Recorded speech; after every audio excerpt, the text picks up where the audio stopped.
Hello and welcome to Views on News. I am Jawad. Tehami. Pakistan's Army Chief General Asim Munir concluded his two-day visit to Iran, in which he held important meetings with the top Iranian leadership, including President Ibrahim Raisi, Chief of General Staff Major General Mohammad Baghri, Chief Commander of IRGC Major General Hossein Salami, Foreign Minister Amir Abdullahian, and also the Commander of Iran's Air Force Brigadier General Hamid Wahidi. The military commanders of both the sides agreed that terrorism is a common threat and vowed to eliminate this menace together through intelligence sharing and effective action against the terrorist networks. Also, Iranian President Mr. Ibrahim Raisi said Tehran's strategy is based on promoting trade through a secure border, and also underscored the development of the border markets and the energy cooperation between the two neighborly countries.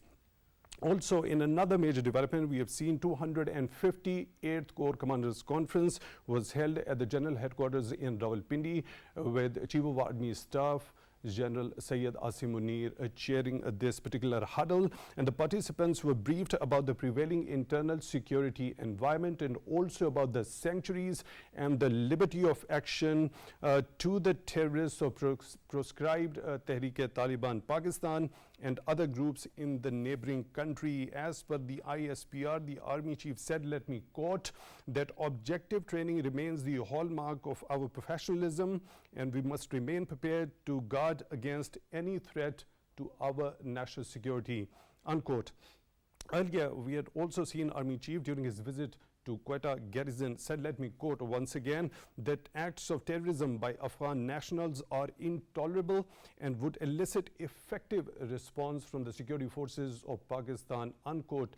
Similar sort of comments came from the Defense Minister Khaja Mohammad Asif. Also, what he had to say, let me quote, that Afghanistan is neither fulfilling its obligations as a neighboring country nor safeguarding the peace agreement, unquote. We'll also be taking up for discussion a couple of statements which have come from the Afghan Taliban leadership, including Sohail Shaheen and Zabiullah Mujahid. Also, for that, we are honored to have been joined in the studio by Air Vice Marshal Retired Nasser Wyne. He is director at the Center for Aerospace and Security Studies. Mr. Nasser, thank you very much for taking time out for Views on News tonight. Really appreciate that. And at the same time on Skype, we are being joined by Dr. Adam Saud, he's expert in international relations.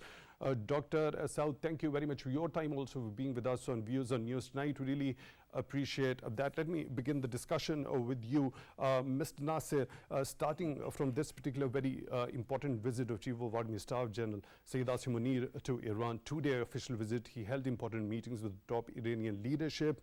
Also, the military commanders have agreed that terrorism remains to be a common threat that needs to be dealt together through intelligence sharing. First of all, could you shed a little bit of light regarding the significance of this particular visit of the Chief of Army Staff to Iran? First of all, thank you very much for having me here, sir. Let me tell you that this particular visit, why this visit? The armed forces, they undertake military diplomacy on different tiers. At the lower tier, there are mutual and multinational exercises that are conducted. These are done to enhance the understanding and friendship between the lower tier. And similarly, you must have heard that people undergo different courses, and the aim is to learn mutually and to make each other understand of both problems. The visits which are taken up at the higher tiers, in which the services chiefs undertake this visit, especially the Chief of Army Staff, they have a lot of significance. And their importance is that they not only interact with their counterparts, but also the political leadership there. So whatever decisions that have been taken during the visit, and which are generally taken there, they have the backing of the government and the backing of the organization. So it is the best way to alleviate all the misunderstandings amongst each other, and also come to a workable solution for any problem. Like in this case, it is the border issues that we are facing these days. As the discussion progresses, we will discuss that what all possible things could have been discussed there, and then we will take up this. Right, let me bring in Dr. Saud into the discussion also. Dr. Saud, when we talk specifically about this visit of Chief of Army Staff to Iran, he held a number of important meetings with the top Iranian leadership, specifically talking about the military commanders of the two sides. They've agreed that terrorism is a common threat that needs to be dealt together through intelligence sharing. So specifically when you talk about the importance of intelligence sharing between the two sides, what sort of a crucial role do you think it can play regarding combating terrorism? Well, thank you. I personally think, the most important. Right, I think we are having a little bit of distortion. We'll try to reconnect to Dr. Saud. Coming back to you, Mr. Nasser, now intelligence sharing, what is the importance of this particular thing when it comes to combating terrorism jointly? I believe that all the action that has to be taken, whether kinetic action or otherwise, it starts with the intelligence sharing. So that is the importance of intelligence sharing. I believe that the top leadership in Iran, along with the chief of the Army Staff, must have discussed three important things: intelligence sharing that you have already highlighted, number two, the border control, and number three, more importantly, how to tackle what are going to be the rules of engagement on the border should there be a problem. So I think these three things, intelligence, border control, and the redefining of the rules of engagement, is very important in case we want to get rid of the terrorism and border issues. No doubt, intelligence, how to gather that intelligence. I think we have sufficient wherewithal to collect the intelligence, and so is the case with Iranian armed forces. I think if they both gel together, the result is going to be enormous. The result is going to be more beneficial for our armed forces to take subsequent actions. Right, Dr. Saud has once again joined us. Dr. Saud, now specifically talking about the significance of this visit by Chief of Army Staff, General Sayyid Asim Munir, to Iran. Also, when the top military commander is talking about combating terrorism together through intelligence sharing, your understanding of that regarding the significance and the timing of this visit in a particular also? Thank you very much. I think it's the excellent timing, and in fact, I would say that if you look at the past 2-3 months chronology, you can see that there is always there are positive developments so far. Pakistan and Iran relations are concerned. So far, intelligence sharing regarding terrorism or combating terrorism is concerned. We know that Afghanistan right now is not that much cooperating with either with Iran or Pakistan. So I think it's the need of the time that both these states, particularly in the wake of terrorist activities which we have recently witnessed in Durrani and in Saud in Pakistan, and then we have witnessed a kind of terrorist activity in Zaidan in Balochistan, Sistan province of Iran as well. So I think instead of blaming each other, it's a positive development that let's sit together, let's share the intelligence. So we know that there are certain areas where potential terrorist elements can operate against each other. So let's have a joint operation. Let's have a joint activity where we can combat the terrorists who are operating across the borders of both states. Because we know that the triangular border where Afghanistan also connects with Pakistan and Iran is heaven for the terrorists to cross the borders. Even from, maybe from Iran to Pakistan via Afghanistan, or from Pakistani side to Iran via Afghanistan. So in this situation where we see that the Taliban regime in Afghanistan is not cooperating, although they give statements that we are ready to cooperate, we do not harbor any anti-Pakistan or anti-Iran elements on our territories, but we know that there are undeniable facts that, the TTP leaders and the terrorist elements which are operating in Afghanistan, in Iran, they have been harbored in Afghanistan. So in this situation, I think the visit of Army Chief to Iran is very, very important, and the intelligence sharing would definitely bring a difference so far combating terrorist elements is concerned in the region.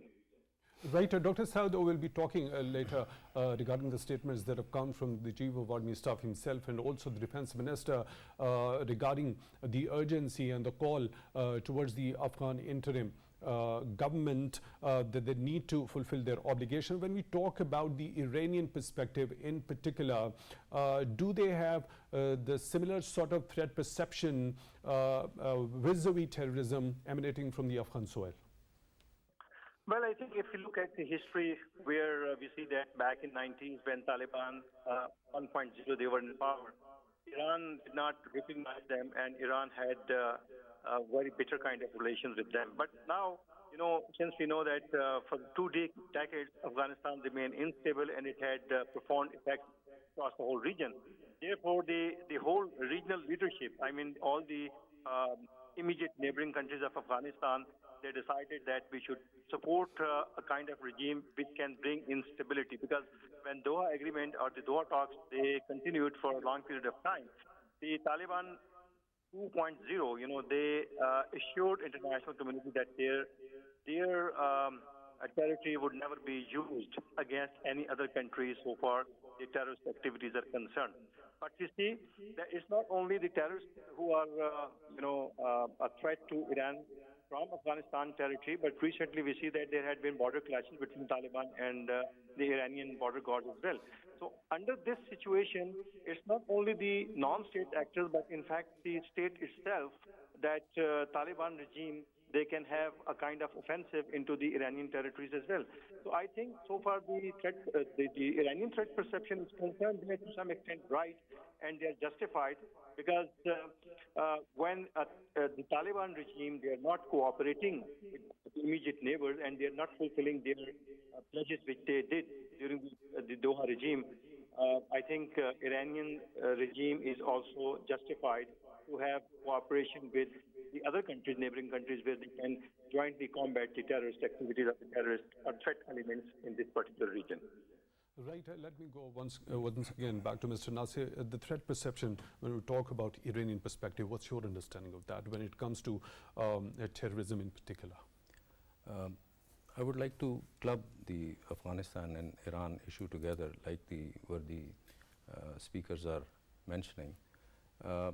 We are aware that there are forces within the region and outside the region which are actually instigating those miscreants and terrorists which are actually not letting our brotherly relations with especially Iran and Afghanistan prosper.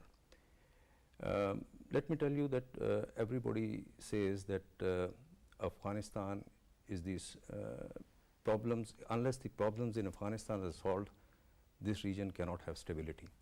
It has been said a number of times. But unfortunately, since the time 15th August, a couple of years back, the Taliban regime came in, they have not budged to any of their initial stance, whether it is education for the women or giving the right to the women. And also now, once the tint of terrorism is going to be connected to them, it is going to become a very, very serious problem for them.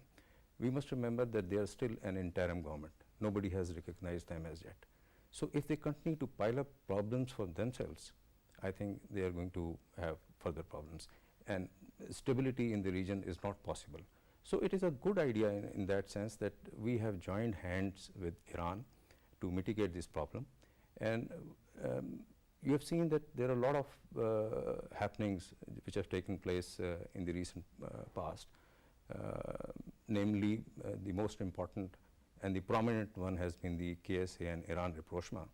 So we give a lot of importance to our relations with KSA, and we were a little cautious, to be very frank, in our relations with Iran.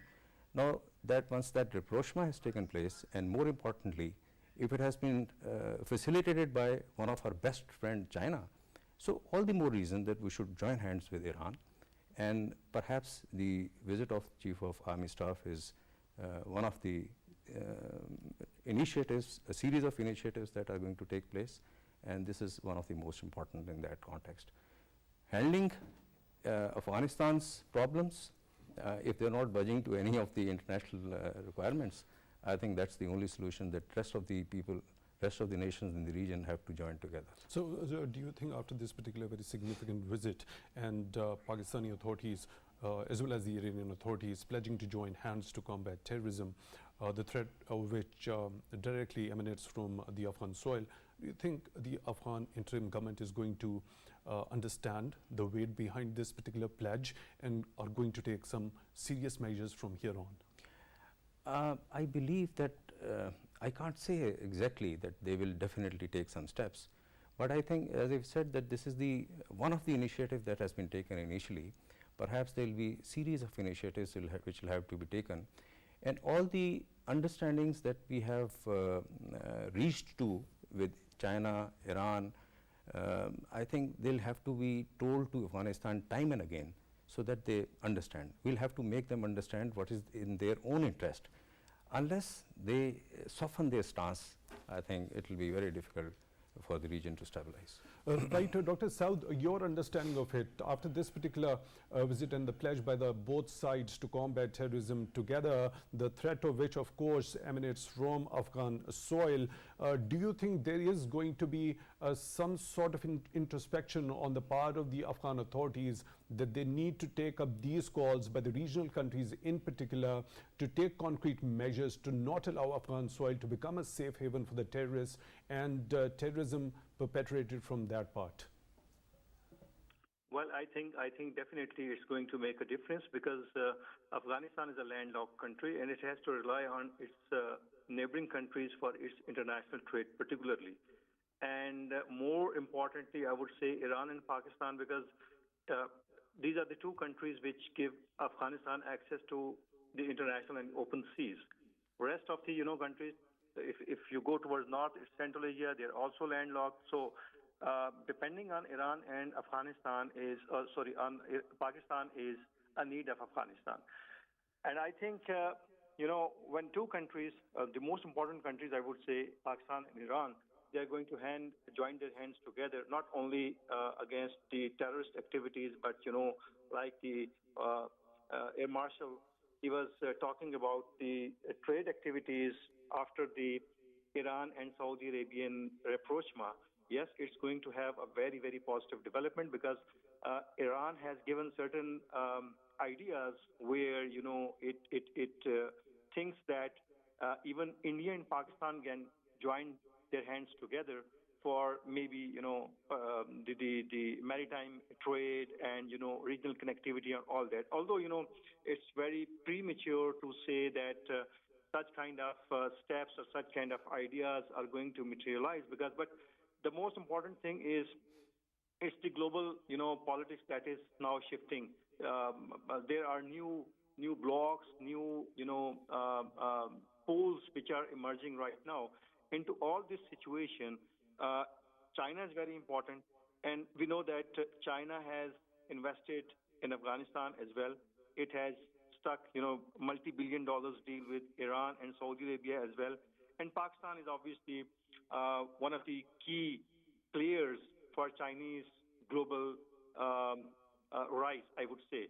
So in all this situation, it's not only Iran and Pakistan which are going to force the Taliban regime to combat terrorism, but I would say that it would be a broader regional context where not only these two states, but China, Saudi Arabia, and obviously, the Central Asian states, they also force or they also persuade, I would say, if we use a diplomatic or academic word, they persuade the Taliban regime not to harbor or not to support or not to, hide the terrorist activities in the terrorist elements in their own country, those terrorist elements which are operating from Afghanistan and they are taking, their activities across the borders, whether it's Pakistan, Iran, or any other country in the region.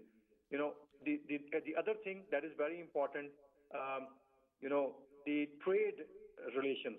It was not only when the COAS visited Iran, it was not only the terrorism and the defense and military, cooperation that was discussed, but the trade and economic matters, they have also been discussed. So I personally think then that when the economic activities, they are enhanced, they increase, people-to-people connectivity increase, when there is a confusion, there's a conflict, there's some problem, that conflict, that problem can be resolved through negotiations. And these negotiations, the trade actually, it binds, it brings people together. So I think, it's not only the military equipment or the defense ties which need to be strengthened between Pakistan and Iran. Pakistan being an energy deficient country, we are already getting 100 megawatt of electricity from Iran. And when, Prime Minister Shahbaz Sharif, he met with the Iranian president at a border market when the market was opened up. Iran pledged to give us 100 megawatt of electricity besides, existing 100 megawatt. So there's a potential that Iran can provide us 500 megawatt of electricity. Besides that, hydrocarbons, the oil and gas, that is very, very important for Pakistan. Pakistan does not have dollars to buy oil from international markets. So these developments, gradual developments, positive developments, I think they would bring both the countries closer in economic and trade terms as well. So once your interests, they converge, particularly into this, I would just recall the complex interdependence theory, where, all these elements, whether it's the political, strategic, economic, social, cultural, all these elements, they are blended together, and agenda is set as per the need. So I think this theoretical framework or this understanding it does exist right now between Pakistan and Iran, where they have brought into different elements and they have put aside their differences, and now they are cooperating towards betterment and close relationships. Right, Dr. Saud, please stay with us. We are honored to be joined by another participant in the show, Mr. Kamran Yousaf, senior journalist. Mr. Yousaf, thank you very much for taking time out for Views on News tonight. We really appreciate that. Let me begin the discussion with you with this particular question on the recent visit by Chief of Army Staff to Iran. What, according to you, what as per your understanding was the most important outcome out of these bilateral meetings between the Chief of Army Staff of Pakistan and also the top Iranian leadership? I think the ISPR already issued a statement stating that this visit was successful, and both countries agreed to deepen cooperation, one, to improve the border security, and second, to cooperate as far as fighting terrorism is concerned. And this is, of course, that is a huge challenge facing both the countries. But I think the most important thing is that the improvement in terms of relationship between the two countries. Pakistan and Iran, though they are neighbors, but in the past we know that often their relationship was marred by, certain other developments and mistrust. But in recent years, we have seen that there has not only been, high-level exchanges between the government, but also the military-to-military level contacts are also increasing. So this is a positive sign. And we also have to take into account the recent geopolitical developments that are taking place. For example, the rapprochement between Iran and Saudi Arabia, I think that also is playing a very significant and important role. So there are a number of areas where both countries could cooperate previously, but because of, the Iran-Saudi rivalry, both countries could not take full advantage of that. And now, since these regional rivals are, seeking to bury their past, there is certainly a great opportunity for Pakistan to take full advantage of, cooperation with Iran, and particularly several, projects, whether, it is related to energy or security. So I think in that context, this visit is certainly very significant. Right, Mr. Yousaf, when we specifically talk about the two countries pledging to combat terrorism together through intelligence sharing and taking effective action against the terrorist networks, and the threat of which we all know that directly emanates from the Afghan soil because of the inaction of the interim Afghan authorities, although they made promises in the Doha agreement and also had been assuring a number of times to the Pakistani authorities that they would be taking some sort of an action. Later on, we see contradictory statements from the very leadership of the Afghan interim government that the TTP, the banned TTP, particularly doesn't exist on the Afghan soil. For example, the Afghan Taliban spokesperson Zabiullah Mujahid said in an interview recently that the territory of Afghanistan is not being used in any kind of operations against any country, including Pakistan and TTP in Afghanistan. There is no shelter. That is an utter denial. That's what is not in line with what the claims Pakistani authorities have already been making with the solid evidence that TTP was operating from the Afghan soil to carry out terrorist activities. In that sort of a scenario, how do you think both Pakistan and Iran can cooperate in future in order to deal with this particular threat of terrorism emanating from Afghan soil? I think this is very important. As you mentioned that Afghanistan in the past has not only been the source of instability for Pakistan, but also for Iran. So if, for example, now Afghan Taliban are backtracking on their promises, and also the way they are saying that TTP doesn't exist on their soil, it is quite astonishing because the evidence is quite contrary. Forget about what Pakistan is saying. Even we have seen that United Nations and several other countries have given compelling evidence suggesting that the TTP is operating out of Afghanistan. And also, it is very, intriguing that Afghan Taliban previously brokered talks between the TTP and the Pakistani government. And we understand that those talks actually took place in Kabul. So if there were no TTP inside Afghanistan, then why Afghan Taliban were really facilitating a dialogue between the Pakistani government and the banned TTP. So Afghan Taliban's account, doesn't hold any ground.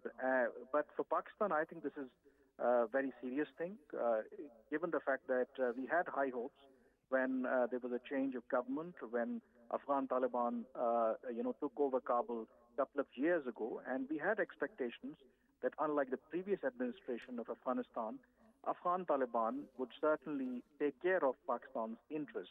But now that they are completely denying this, and even today's Corps Commanders Conference, the ISPR noted that top military commanders expressed concerns that, many of the TTP terrorists were using the latest weapons that is impacting the Pakistani security. So in that context, Pakistan, in order to, make Afghan Taliban realize, have to work with other countries like Iran and even countries like China, Russia, those which have influence over the Afghan Taliban.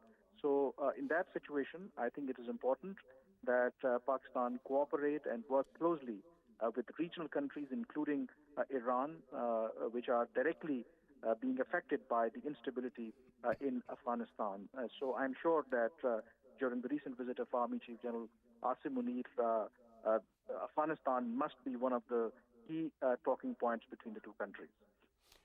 Right, Mr. Yousaf, you already mentioned that a very important point was brought up in today's huddle of the top military brass regarding the TTP terrorists having the latest weapons. Now, a similar sort of observation was also a fact indeed was shared by Yob Commissioner, Mr. Said Ahmed Umrani, that 5 terrorists equipped with heavy automatic weapons were involved in the attack also. So when we talk specifically about the availability of these heavy weapons to these TTP terrorists, do you think are these the leftovers after the international troops withdrawal? If not, where are they being supplied of these arms from? I think it is because of the leftover of the US-led foreign forces, because we know that the withdrawal, though was part of the Doha agreement, but the way US-led foreign forces exited Afghanistan, it was not according to the plan. And despite the fact that they destroyed, number of, weapons and other equipment that they were using in Afghanistan, but it was not possible to, really destroy everything, or they can take back weapons and other arms and ammunition. So of course that then these militants have a lot of they can take their hand on these weapons and the stockpiles, and this is one thing. And we have seen previously even these TTP terrorists were using latest equipment that was used by the Americans, like the night vision goggles and other latest weapons. So this is really a cause of concern, and this also once again reflects that despite claims by the Afghan Taliban that they have a writ over Afghan territory, it appears that they don't have the writ. Either they don't have the writ, or secondly, these groups are operating with their permission. And I think Pakistan's understanding is that certainly they are operating with the facilitation of the Afghan Taliban. And it is not just the latest equipment that the TTP is using. The other worrying factor is that Afghan nationals are now also being part of the TTP. Some of the low-ranked Afghan Taliban people have also joined or working with the TTP. So that is also a serious concern for Pakistan, because if these Afghan nationals are also joining the TTP, that will certainly pose more threat to Pakistan's security. And that is why, in recent days we have seen that there is, strong statements coming from the army chief and also from the defense minister, and making it clear to the Afghan Taliban that Pakistan will not let this happen. Right, Mr. Kamran, Yousaf, senior journalist, thank you very much for being with us. Really appreciate that. Mr. Nasser, when we talk about the availability of these heavy weapons and the most advanced weaponry at the hands of TTP terrorists, do you think are these only the leftovers after the international troops withdrawal, or they are being supplied from other sources also, perhaps those sources which had been playing the role of peace spoilers in the past also? In my opinion, even if the US left in hurry and left those weapons, sophisticated weapons, those weapons need to have some logistic line. So even if they have those weapons available with them, they have to refurbish that the ammunition for that. So we need to find out that what is that logistic line which the Taliban have not been able to cut, so that subsequently they are still able to use those weapons after 2 years even. It is not possible. The weapons, even if they have left in a good shape, they require proper maintenance, and they require shells, etc., and so many other things. He has rightly pointed out that the weapons that they have left must be making the difference. But I firmly believe that those weapons are still being supplied with some support. Let me tell you, like Saud Sahab has made a mention that trade is one of the leverage that we have. I think there is another leverage in terms of Afghan refugees that we have over Afghanistan. We are hosting a number of, perhaps the largest number of the refugees of our Afghan brethren, and I think this can also be used as a leverage. Whenever there is a terror activity on our soil, it hurts, and people ask questions by the armed forces. And to tell you very frankly, our armed forces have the wherewithal and the capability to take very stern action also. But we don't want to go to that stage. So I believe that there are two aspects which we need to brainstorm. Number one, the capacity of the Taliban will have to be gauged also, whether they have that capacity to take care of the TTP within their soil or not. Number two, more importantly, is the will of Taliban, whether they want to take action against TTP or not. So, Mr. Nasser, let me hold you on this particular thought. When you talk about the capacity of the Taliban, their action against the IS Khorasan, so when they're taking concrete action and achieving considerable victories against them, don't you think the question of capacity of the Afghan Taliban would be ruled out in that scenario? That is why in the same breath I said the will.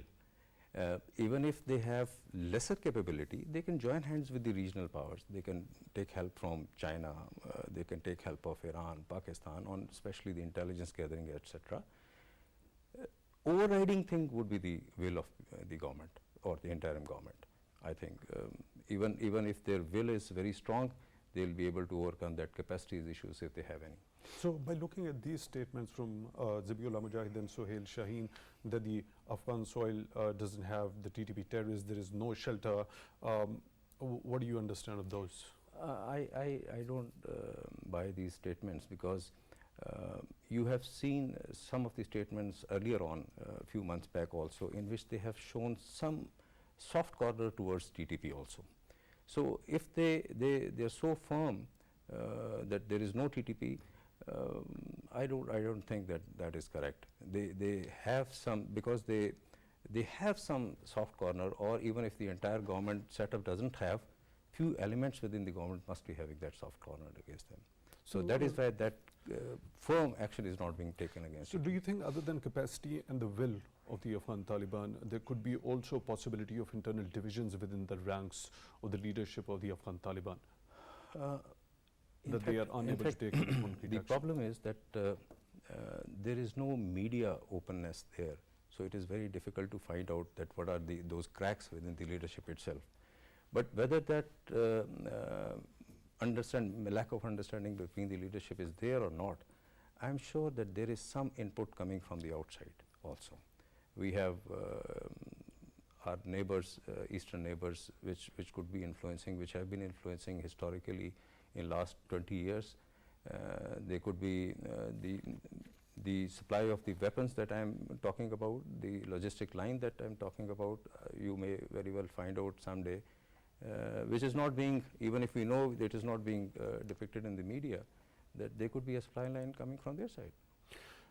Right, Dr. Saud, what's your understanding of the availability of these latest heavy weapons at the hands of TTP terrorists in particular?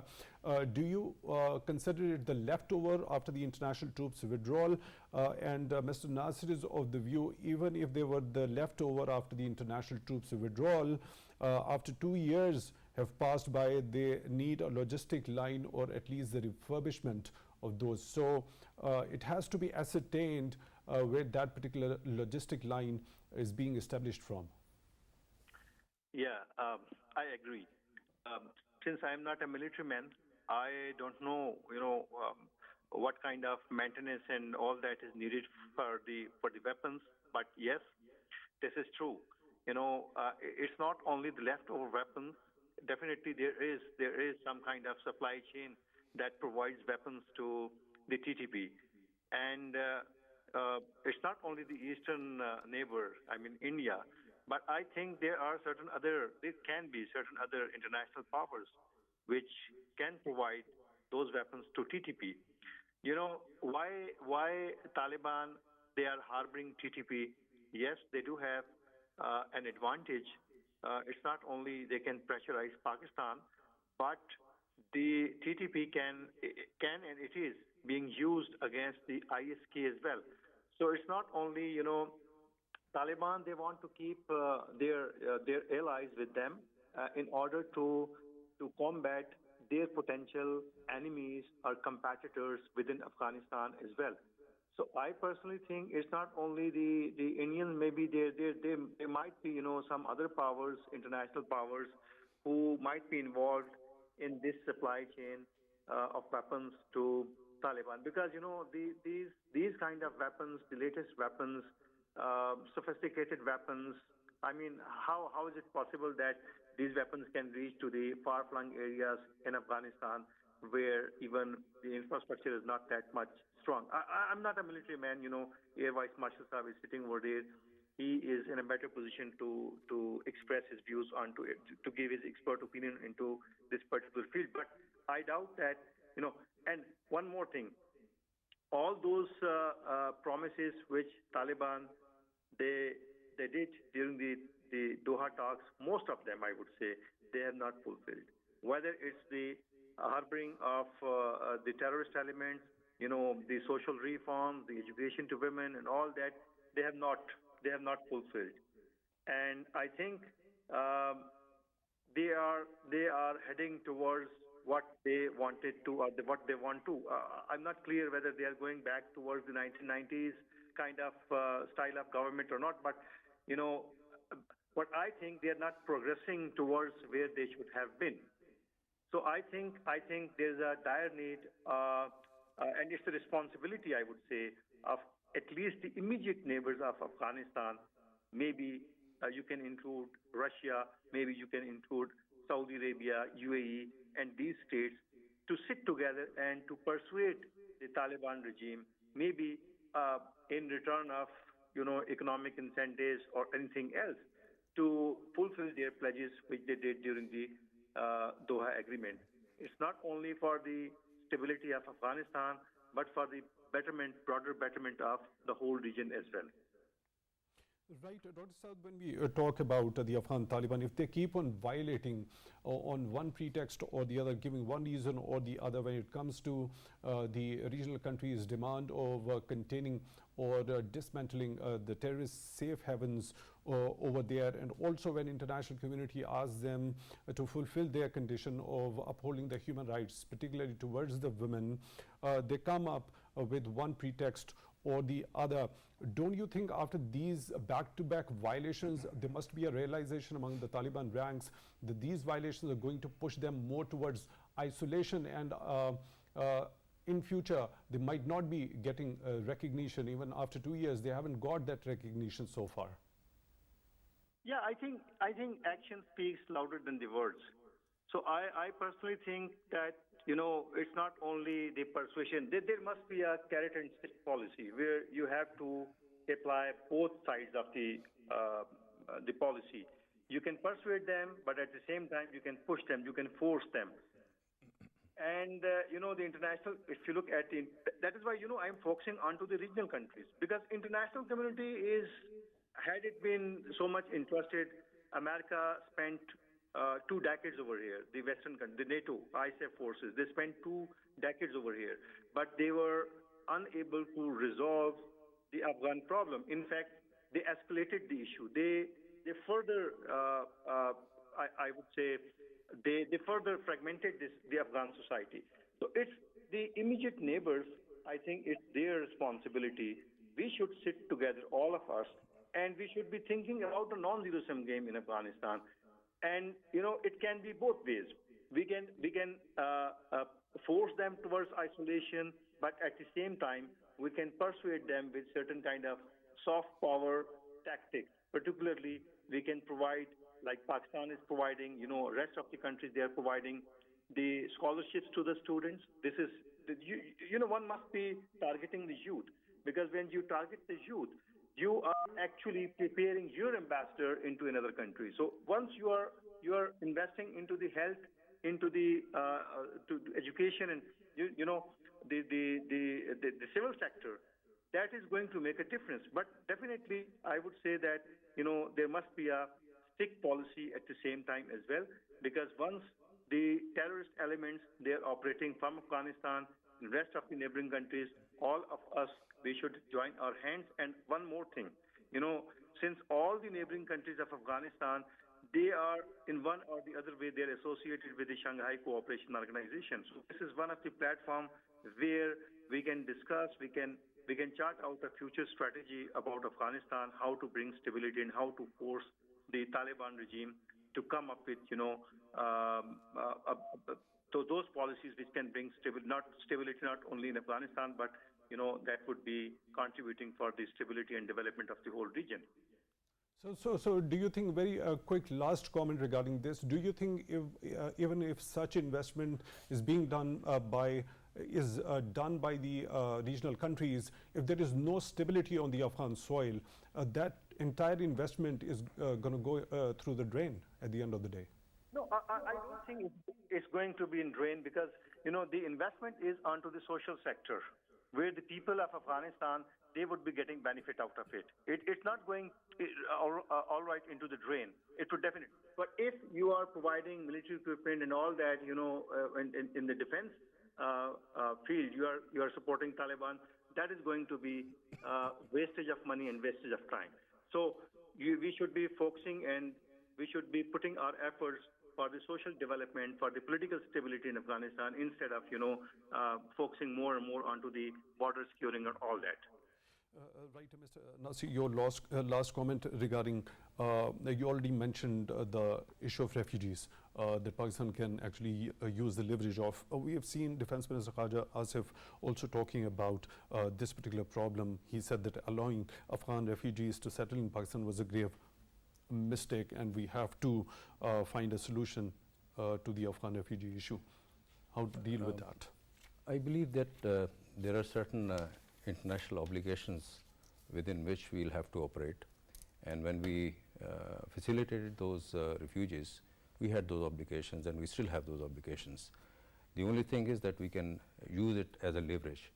My submission is that overall there is a lot of changes which are happening place in our region and at the world politics as well. So under these circumstances, like the speakers have made a mention of KSA, Iran, rapprochement and many other things, we could seize this opportunity. We can take benefit from Saudi as well as Iran, but we need to have stability on the external and the internal front. So for that stability, I think, especially the external stability, Afghanistan is a must. We need to address those issues, help them build their capacity, help them convince themselves that they need to build up that will to undertake those actions. So even if the regional countries invest for the development of the Afghan people, but such incidents of terror continue unabated, what would be the option? A direct action against the terrorist safe havens? I think any kinetic action is the last resort. There are many leverages, few of them that we have already discussed, like trade, refugees, etc. If we sit and brainstorm, there are many more leverages which are available, and I'm sure our political and military leadership is already aware of those leverages. I think we should exhaust all the leverages first before taking any kinetic action. Air Vice Marshal retired Nasser, Wyne Director, Center for Aerospace and Security Studies. Thank you very much for being with us on Views on News tonight. Really appreciate that. On Skype, we were joined by Dr. Saud, expert in international relations. Dr. Saud, thank you very much for your time also for being with us on Views on News tonight. We really appreciate that. With that, we come to the end of today's episode. Thank you for watching.